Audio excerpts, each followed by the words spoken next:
And welcome back. Good morning to you on this Tuesday. I'm Todd Vanderheyden. Canadian royal watchers might be in for a special treat when Will and Kate come to town next month. Royal sources have reported the Duke and Duchess of Cambridge will be bringing their kids along on their visit to British Columbia and the Yukon in September. Now, if these reports are true, it'll be the first trip to Canada for 3-year-old Prince George and his 1-year-old sister, Princess Charlotte, and 5 years after their parents first visited in 2011. Here in studio, CTV's royal commentator Richard Berthelson with more on how valid do you think these reports are?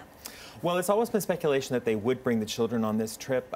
It was a news story that came out of the Sunday papers in the United Kingdom, so we have to regard that with a bit of skepticism. Sunday is a silly day for journalism in the UK, so it's not always been attributed. It hasn't been officially announced by the Canadian government. I think it's really going to depend on whether or not they can have a central location for the tour that the children can stay so they're not being moved around quite a lot.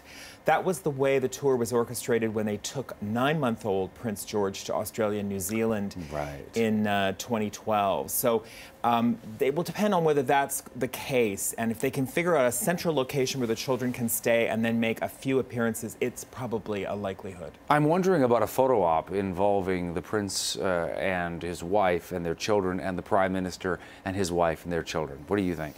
It's a possibility. I mean, remember, the Prime Minister's children would normally be in school at that time of year, so it's a question of whether they're going to pull them out of school for all of that. And normally, Prime Ministers don't play a large role on tours like this. They might greet them at the beginning, they might have an event.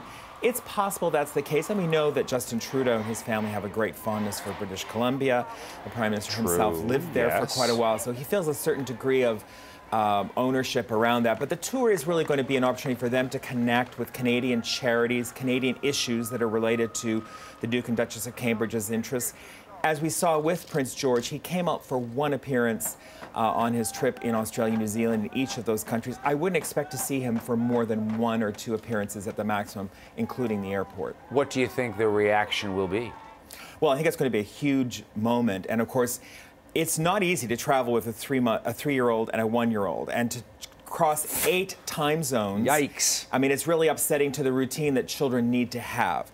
So it's a big decision for them to make, to bring that. But if it's going to happen with any country, it's going to be Canada, partly because of the precedent that was set where George was taken to Australia and New Zealand when he was just under a year of age.